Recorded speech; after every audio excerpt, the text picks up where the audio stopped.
Chers amis, j'aimerais entamer aujourd'hui avec vous l'étude d'un sujet extrêmement intéressant qu'on n'étudie pas suffisamment et qui est le sujet de Kotev et Mochek. Le fait d'écrire ou le fait d'effacer. Vous savez que le jour de Shabbat, il y a une interdiction d'ordre thoraïque qui consiste à écrire. Si quelqu'un écrit pendant Shabbat, c'est assour. Et c'est très grave. Il est chayav. C'est quoi écrire? Où est-ce qu'on a trouvé dans le Mishkan qu'on écrivait?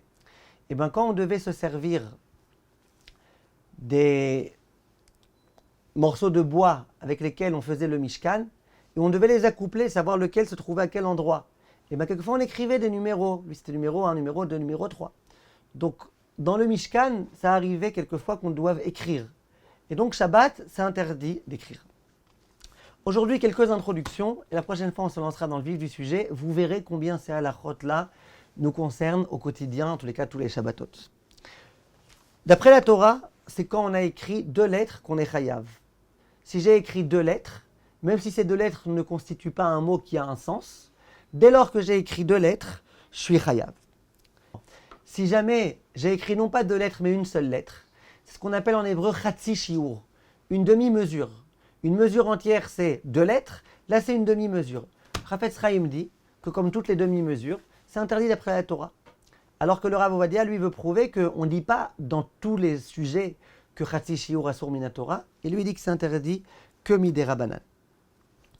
Si quelqu'un, non pas écrit, mais fait un dessin, eh bien, c'est aussi interdit d'après la Torah, c'est une tolada de Kotev, d'écrire. Et le Chafetz Chaim dit pas que quand tu as fait 2 dessins.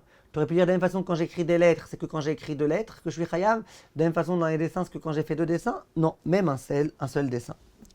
Celui qui écrit, quelle que soit la langue dans laquelle il écrit, il est chayav, d'après la plupart des poskim. De la même façon, celui qui écrit 2 chiffres, il est chayav. De la même façon, celui qui fait 2 symboles, par exemple 2 points d'exclamation, 2 points d'interrogation ou quoi, il est aussi chayav. Celui qui écrit de la main gauche alors qu'il est droitier, eh bien, il est patour. C'est interdit midei Rabbanan, mais pas minatora. Pourquoi? Parce qu'il a écrit de façon bizarre. Par contre, celui qui est ambidextre, et donc écrit très bien de sa main gauche, lui, s'il a écrit de la main gauche, il est chayav. Pour qu'on soit chayav d'après la Torah, il faut écrire avec une encre qui peut se maintenir et sur un support qui peut se maintenir. Si j'écris soit avec une encre qui ne se maintient pas, soit sur un support qui ne se maintient pas, c'est interdit que midei Rabbanan. Maintenant, je vous dis d'emblée, vous allez me poser la question, ça change quoi si c'est interdit d'après la Torah ou si c'est interdit midei Rabbanan? Ça change quoi? De toute façon, c'est interdit. On ne va pas être cool sous prétexte que c'est entre guillemets que d'ordre rabbinique l'interdit. Et bien, au fur et à mesure qu'on va étudier cette halachot-là, vous allez voir qu'il y a énormément de cas dans lesquels, étant donné que c'est des Rabbanan, on peut se servir de tout type de principe pour autoriser. Évidemment, s'il s'agit de demander à un goy, à un non-juif, de faire quelque chose. Mais même quand l'homme vient faire lui-même, vous verrez quand on parlera du psik-réché, ça change énormément de savoir si c'est des Horaïta ou des Rabbanan. Donc il faut bien savoir tout ça. Soit le cas d'une personne qui prend un tampon. Sur le tampon, il y a écrit 2 lettres ou plus. En faisant un acte, il y a les 2 lettres ou plus qui s'inscrivent. Est-ce qu'on va dire qu'étant donné qu'il a fait qu'un acte, il n'est pas chayav de la Torah? Ou est-ce qu'on va dire que si?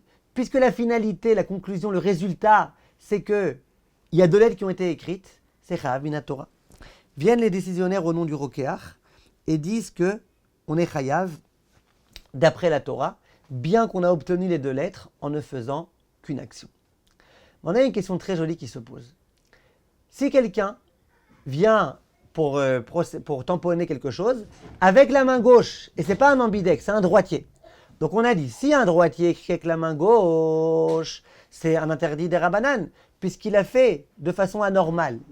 Donc que se passe-t-il dans le cas où je viens appliquer le tampon avec la main gauche? Est-ce qu'on va dire que étant donné que c'est avec la main gauche, je ne suis pas chayav ou pas?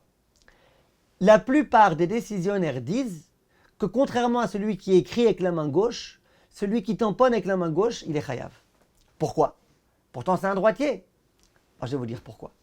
Il y a beaucoup de décisionnaires qui veulent dire que quand est-ce qu'on peut considérer que de procéder à l'acte avec la main gauche et non pas avec la main droite, c'est considéré comme étant un chinouille, quelque chose fait de façon anormale, c'est quand c'est quelque chose dont tu vas voir dans le résultat que ça a été mal fait.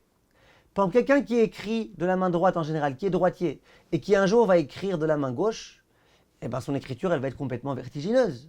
Elle va pas être belle. Donc quand quelque chose se fait avec la main droite, et que toi, quand tu le fais avec la main gauche, tu vois que le résultat est complètement différent, là on peut considérer que ça s'appelle un chinouille, que tu as fait la chose de façon anormale, et donc que ça se transforme d'un interdit d'Eoraita à un interdit des Rabbanan. Quand par contre le résultat il est complètement identique, ça change quoi que ça fait avec la main droite avec la main gauche. Quand tu signes, que tu appliques sur un papier, sur un support, un tampon, que tu fais avec la main droite ou la main gauche, l'écriture c'est la même a priori. Donc la plupart des poskim, Reb Nissim Kareli, Tzravo Vadia et compagnie, ils veulent dire que dans ce cas-là, on est chayav minatora. Je précise quand même que le Rav Karp, lui, il dit que non. Il dit, regarde un petit peu quelqu'un qui a besoin de faire un tampon. Il ne doit pas se tromper parce qu'il n'a qu'une feuille.